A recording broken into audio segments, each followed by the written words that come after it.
Bom dia, boa tarde, boa noite. Eu sou Kalel e esse é mais um dia da nossa leitura bíblica. Estamos indo para o nosso dia 78 de 365 dias para completar a revelação das Sagradas Escrituras. Hoje vamos ler Juízes 13 a Juízes 16, mais especificamente começando pela história de Sansão no capítulo 13. Pega o seu chá, o seu café, sua água, sente-se aqui comigo e bora para a leitura de hoje. Capítulo 13 de Juízes, o nascimento de Sansão. Os israelitas pecaram outra vez contra o Senhor, Deus, e por isso ele deixou que sofressem 40 anos nas mãos dos filisteus. Havia um homem chamado Manoá, que era da cidade de Zorá e pertencia à tribo de Dan.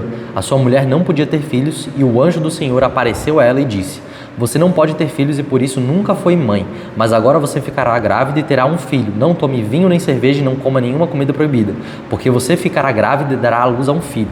Não corte nunca o cabelo dele, pois ele será consagrado a Deus como nazireu desde o dia do seu nascimento. Ele vai começar a livrar o povo de Israel do poder dos filisteus." Então a mulher procurou o marido e disse: "Um homem de Deus falou comigo. Ele parecia um anjo de Deus e isso me deixou apavorada. Eu não perguntei de onde ele vinha e ele não me disse como se chamava, mas prometeu que eu ficaria grávida e que terei um filho. E mandou que eu não beba vinho nem bebida forte e não coma nenhuma comida proibida, pois o menino será dedicado a Deus como nazireu por toda a sua vida."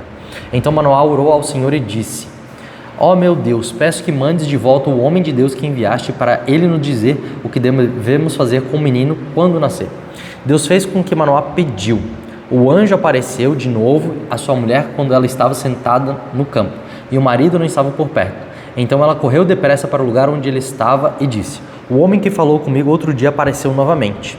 Manoá se levantou e seguiu a mulher, foi até onde estava o homem e perguntou: "Você é o homem que falou com a minha mulher?" "Sim", respondeu ele. Então Manoá disse: "Quando acontecer o que você falou, como é que o menino deverá agir?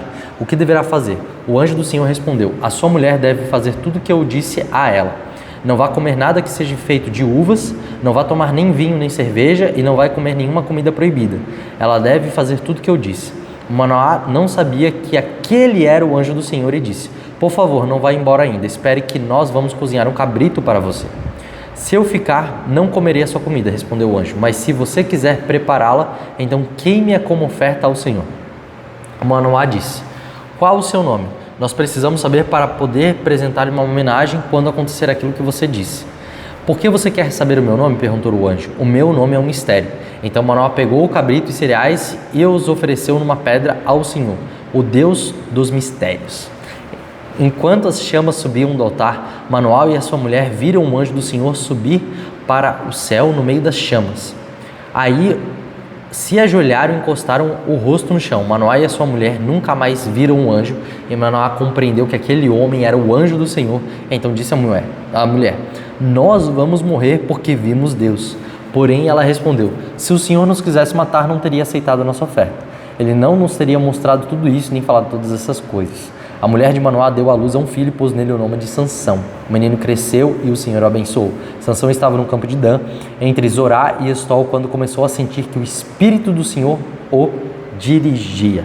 Uma coisa muito legal a respeito de dois assuntos aqui foi que na lei, quando já lemos o Pentateuco, alguns livros atrás, em número 6, a gente vai ver exatamente o que o anjo do Senhor está falando para a família de Sansão aqui. Ele está falando: esse homem que vai nascer, ou essa pessoa que eu estou permitindo você de gerar aqui, ele vai ser uma pessoa que vai ser dedicada a mim. Basicamente, esse voto de nazireado era um voto tão radical que a pessoa teria um estilo de vida parecida com o dos sacerdotes em relação a relacionamento com Deus. Nesse sentido, ele teria que cortar várias coisas da sua vida. Ele não poderia tocar em mortos, não poderia aparar o seu cabelo, ele não poderia tomar vinho, ele não poderia comer uvas, nem qualquer coisa de uva alguma, e nem tomar bebida forte. Qual era a proposição em relação a todas essas coisas? Porque ele iria se abster de vários tipos de prazeres mundanos para se satisfazer em um relacionamento com Deus. Outra coisa muito específica aqui é a aparição do anjo do Senhor. Sempre quando é artigo definido o anjo do Senhor, de uma forma larga na teologia, nós podemos interpretar que essa é uma aparição de Cristo no Antigo Testamento, ou seja, é uma cristofania. É um momento onde é que o próprio Cristo ele se manifesta aos homens de uma forma misteriosa. Eles ainda não conseguem saber que essa é a pessoa de Cristo, mas ele já vem aparecendo em todas as vezes que é mencionado como o anjo do Senhor. Continuando aqui, o casamento de Sansão. Sansão desceu até a cidade de Timna e ali viu uma moça filisteia. Voltou para casa e disse ao seu pai e à sua mãe: vi em Timna uma jovem filisteia, peço essa moça para mim porque eu quero casar com ela. Mas o seu pai e a sua mãe responderam: por que é que você foi procurar mulher no meio dos filisteus? Aquela gente não pratica a circuncisão. Será que você não podia achar uma mulher no meio dos nossos parentes ou entre o nosso povo? Mas Sansão disse ao seu pai: é aquela moça que eu quero e a dela que eu gosto. E o seu pai e a sua mãe não sabiam que era o Senhor Deus que estava orientando Sansão para fazer aquilo. Deus estava procurando uma oportunidade para atacar os filisteus, que naquele tempo dominavam o povo de Israel. Sansão desceu com seus pais até a cidade de Timna, quando estavam passando pelas plantações de uvas de Timna. Um leão novo veio e rugiu para cima dele, mas o Espírito do Senhor fez com que Sansão ficasse forte. Com as suas próprias mãos, Sansão despedaçou o leão como se fosse um cabrito. Porém não contou nem ao seu pai nem à sua mãe o que havia feito. Então ele foi conversar com a moça e gostou dela. Poucos dias depois, Sansão voltou para lá para casar com ela. Saiu da estrada para dar uma olhada no leão que havia matado e ficou espantado ao ver um enxame de abelhas e mel dentro do corpo do animal morto. Ele tirou o mel com as mãos e saiu comendo. Foi até onde estavam seu pai e sua mãe, ele deu um pouco e eles comeram. Porém, Sansão não lhes contou que havia tirado o mel do próprio corpo do leão. Por que isso fica tão evidente aqui, antes da gente continuar? Porque o voto de Nazireu impede qualquer um de tocar alguma coisa morta. Não que ele não pudesse manipular alimento, comer uma refeição, mas é porque o leão estava morto. O leão foi completamente obliterado pelo próprio Sansão e pela sua força. E o fato da Bíblia enfatizar que ele usou as mãos e não simplesmente pegou uma vara e cortou, ele manipulou carne morta. E isso era motivo para se tornar alguém impuro diante do rito judaico, diante da lei, né? E nesse ponto em específico, por isso que ele não comentava com os seus pais que ele fazia essas coisas, porque os seus pais iriam repreendê-lo justamente porque ele era um homem que tinha um voto que ele deveria ficar puro, ou ficar inocente, ou não ter nenhuma mácula nele. Continuando aqui. O pai de Sansão foi à casa da moça e Sansão deu um banquete ali, como era de costume dos moços. Quando os filisteus ouviram, trouxeram 30 rapazes para festejar com eles e Sansão lhes disse: eu tenho uma adivinhação para vocês. Isso aqui não é uma coisa que se diz que ele era um adivinho, era simplesmente uma forma de dizer eu tenho um enigma, e não algum tipo de magia oculta. Aposto 30 túnicas de linho puro e 30 roupas finas que antes de passarem os 7 dias da festa vocês não me darão a resposta. Eles responderam: diga qual é a adivinhação. Sansão disse: do que come saiu comida e do forte saiu doçura. 3 dias depois eles ainda não haviam encontrado a resposta para a adivinhação. No 4º dia disseram à mulher de Sansão: dê um jeito de fazer o seu marido dar a resposta da adivinhação. Se você não fizer isso, nós vamos pôr fogo na casa do seu pai e vamos queimar você junto. Vocês só nos convidaram para poder nos roubar, não foi? E a mulher de Sansão lhe disse chorando: você não me ama, você me odeia. Você deu uma adivinhação aos meus amigos e não me contou a resposta. E não contou nem para o meu pai nem para minha mãe, respondeu ele. Eu não contei nem para o meu pai nem para minha mãe, respondeu ele. Por que acha que eu iria contar para você? Então ela chorou durante os outros dias da festa. No 7º dia, como a mulher não parava de insistir, ele disse a resposta. E ela contou aos seus amigos. Assim, no 7º dia, ao anoitecer, os homens da cidade disseram a Sansão: que coisa é mais doce do que o mel e o que é mais forte do que o leão? Sansão respondeu: se vocês não tivessem conversado com a minha mulher, não saberiam agora a resposta. Então o Espírito do Senhor fez com que Sansão ficasse forte. Ele desceu até Asquelon e ali matou 30 homens, tirou as roupas finas que eles vestiam e as deu aos rapazes que tinham respondido à adivinhação. Depois voltou para a casa do seu pai, furioso com o que havia acontecido, e a mulher de Sansão foi dada ao homem que tinha sido seu padrinho de casamento. Uma coisa muito importante aqui é que toda a ação de Sansão ela é premeditada por algum tipo de legalidade espiritual. O Senhor ele precisava que Sansão agisse quase que em um tipo de brecha em relação ao povo judeu e aos filisteus, para que houvesse algum tipo de legalidade mediante alguma transgressão do povo filisteu, ou algum tipo de mal que o povo filisteu faria para os israelitas. Então a gente vai ver em toda a história de Sansão isso acontecendo. Deus movendo Sansão a ter algum tipo de quase que transgressão, um lugar onde é que provocasse os filisteus a fazer alguma coisa contra ele, e quando ele recebia, ou quando ele se posicionava para receber esse mal, Deus dava força para ele e ele agia em prol de Israel. E assim Israel ia sendo libertada por Sansão. Continuando aqui. Capítulo 15. Algum tempo depois, durante a colheita de trigo, Sansão foi visitar a sua mulher e levou para ela um cabrito e disse ao pai dela: quero entrar no quarto da minha mulher. Mas o pai não deixou e respondeu: eu pensei que você a odiava e por isso a dei em casamento ao seu marido. Mas a irmã menor é ainda mais bonita. Se você quiser, pode ficar com ela. Sansão disse: desta vez não sou responsável pelo que fizer com os filisteus. Então caçou 300 raposas, amarrou as duas pelos rabos e prendeu em cada par de rabos uma tocha. Pôs fogo nas tochas e soltou as raposas nas plantações de trigo dos filisteus. E o fogo queimou não só o trigo que já havia sido colhido, mas também o que ainda estava nas plantações. Também os bosques de oliveiras foram queimados e os filisteus perguntavam: quem foi que fez isso? E ficaram sabendo que Sansão tinha feito aquilo porque o seu sogro havia tomado a mulher dele e dado ao seu amigo. Então os filisteus foram e queimaram viva a mulher de Sansão e a família dele. Aí Sansão disse: então é assim que vocês fazem, pois eu juro que não descansarei até que paguem por isso. E atacou furiosamente, matando muitos deles. Depois saiu de lá e foi para a caverna da rocha de Etã. Sansão derrota os filisteus. Os filisteus foram acampar em Judá e atacaram a cidade de Lei. Os homens de Judá perguntaram aos filisteus: por que vocês nos atacaram? E eles responderam: viemos até aqui para prender Sansão e fazer com ele o mesmo que ele fez com a gente. Então 3.000 homens de Judá foram falar com Sansão na caverna da rocha de Etã e disseram: você não sabe que os filisteus mandam em nós? Por que é que você foi fazer aquilo? Eu fiz com eles o que eles fizeram comigo, respondeu Sansão. Nós viemos até aqui para amarrar e entregar vocês aos filisteus, disseram eles. Sansão respondeu: prometam que vocês não vão me matar. Prometemos, disseram eles. Nós vamos somente amarrar você e entregar aos filisteus, não vamos matá-lo. Então o amarraram com 2 cordas novas e fizeram sair da caverna. Quando Sansão chegou a Lei, os filisteus gritando vieram encontrá-lo. Mas o Espírito do Senhor fez com que Sansão ficasse forte e ele arrebentou as cordas que amarravam seus braços e suas mãos como se fossem fios de linha queimados.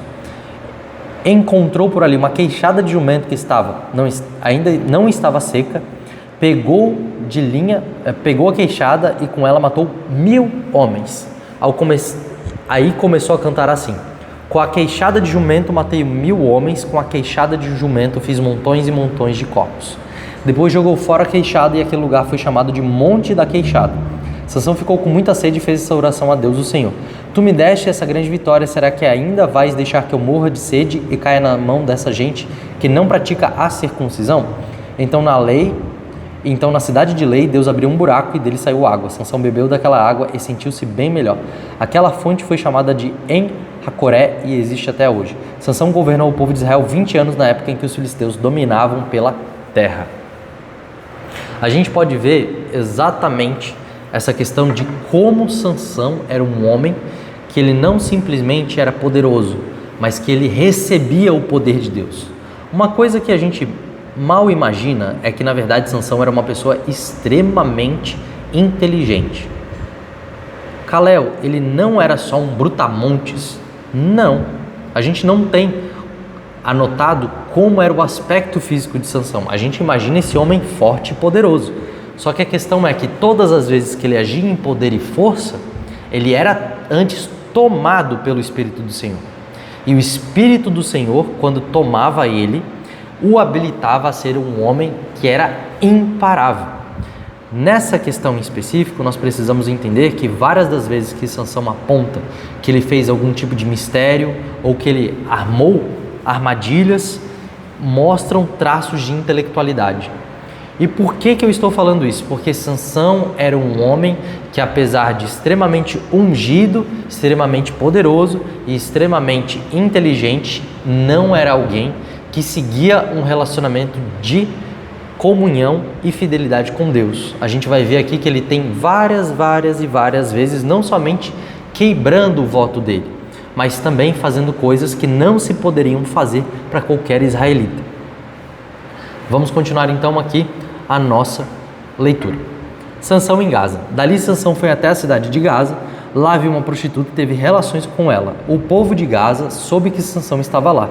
Então eles cercaram o lugar e ficaram a noite toda esperando Sansão na porta da cidade. Ficaram em silêncio pensando, vamos esperar o amanhecer, então nós o matamos. Mas Sansão ficou deitado somente até meia-noite, depois se levantou e arrancou a porta da cidade, com as batentes e as trancas, pôs tudo nos ombros e carregou para o alto do monte que está em frente da cidade de Hebrom.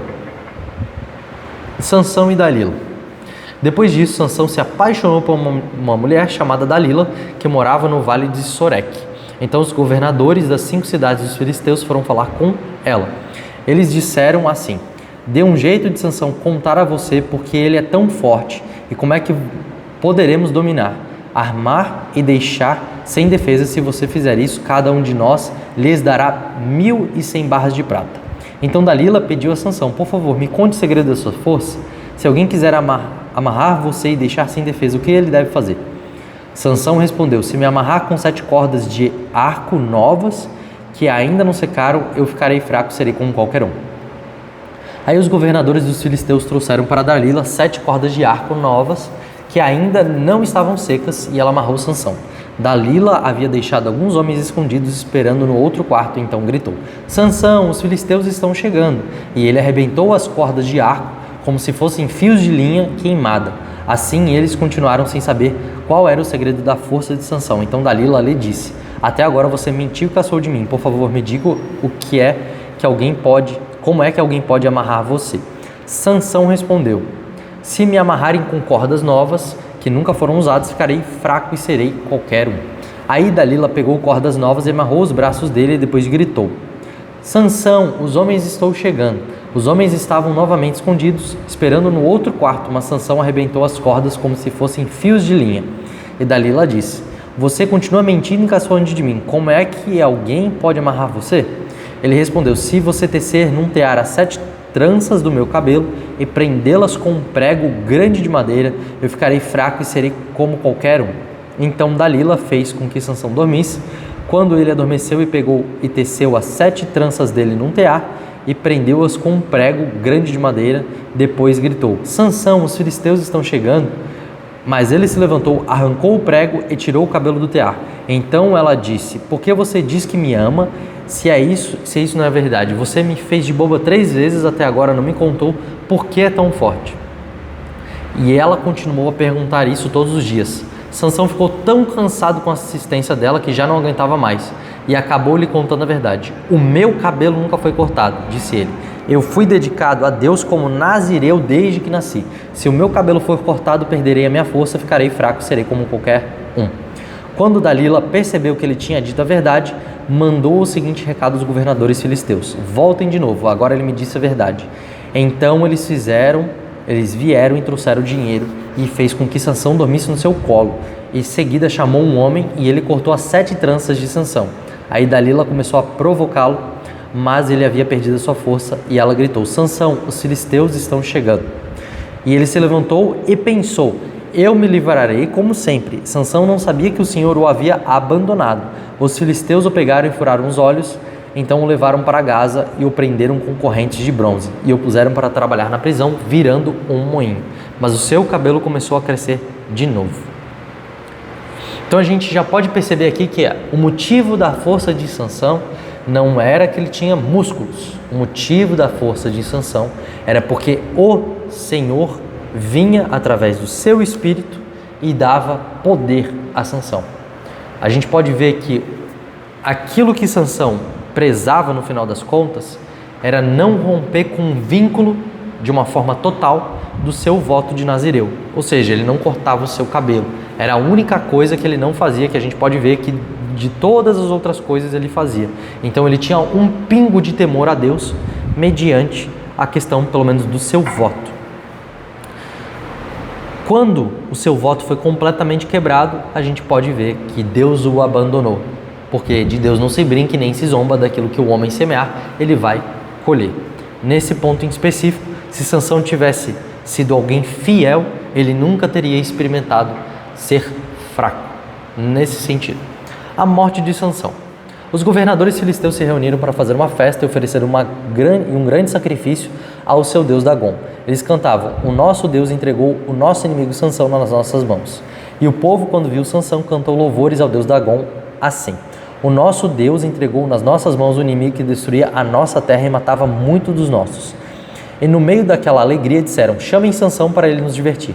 Trouxeram Sansão para fora da cadeia e se divertiram à custa dele. Depois o colocaram entre as colunas do templo. Então Sansão pediu ao rapaz que o guiava pela mão: deixe-me tocar nas colunas que sustentam o templo para que eu possa me encostar nelas. O templo estava cheio de homens e mulheres. Os 5 grandes governadores filisteus estavam lá. Havia no terraço mais ou menos 3.000 homens e mulheres olhando para Sansão e se divertindo à custa dele. E Sansão orou ao Senhor dizendo: ó Senhor meu Deus, peço que me lembres de mim. Por favor, dá-me força só mais essa vez. Deixa que eu, de uma só vez, me vingue dos filisteus por terem furtado os meus olhos. Ele agarrou as 2 colunas do meio que sustentavam o templo, com a mão direita numa coluna e a mão esquerda na outra, e jogou todo o seu peso contra elas, e gritou: que eu morra com os filisteus. Em seguida, deu um empurrão com toda a força e o templo caiu sobre os governadores e todas as outras pessoas. E assim Sansão matou mais gente na sua morte do que durante toda a sua vida. Os irmãos de Sansão e toda a sua família foram buscar o seu corpo. Eles o levaram e sepultaram em Zorá e Esol, no túmulo de Manoá, seu pai. Sansão havia governado o povo de Israel durante 20 anos. E assim acaba a nossa leitura de hoje. Uma coisa muito importante que nós devemos perceber é que por mais que possamos ser ungidos, por mais que possamos ter a força de Deus a nosso favor, por mais que a gente possa ver milagres, maravilhas, nada disso vai ser moeda de troca em relação à nossa intimidade e à fidelidade que nós temos com Deus. Sansão foi um projeto de Deus que fez o que devia fazer, mas não viveu da forma que devia viver. Se ele tivesse sido uma pessoa inteiramente fiel ao Senhor, vocês imaginem o que esse homem poderia ter vivido e feito da parte de Deus. Porque toda a sua história foi uma história pautada de solidão, uma história pautada em infidelidade, e mesmo assim ele foi usado pelo Senhor para matar diversas pessoas e libertar o povo de Israel. É dito que ele foi o governador do povo de Israel durante 20 anos, mas não há nenhuma sequer menção dele ajudando ninguém de uma forma pessoal, ou seja, dele querendo fazer bem para os outros e não somente para si mesmo. Estamos aqui diante de um triste caso de uma pessoa que podia ter feito muito mais diferença do que ela fez, mas mesmo assim, segundo a eleição de Deus de ter chamado essa pessoa para fazer o que ela deveria fazer, Deus fez a história acontecer. Poderia ter feito, Sansão poderia ter correspondido com o seu chamado de uma forma muito melhor? Poderia, mas mesmo assim, Deus usa dos seus instrumentos, mesmo quando eles não querem ser usados e nem quando são fiéis a Ele. Muito obrigado por estar aqui até hoje, que nós possamos ser encontrados fiéis e dignos, ao contrário daquilo que foi a história de Sansão, e que nós possamos corresponder com o nosso Deus de uma maneira em fidelidade e não de uma maneira compulsória. Te encontro aqui amanhã e até mais.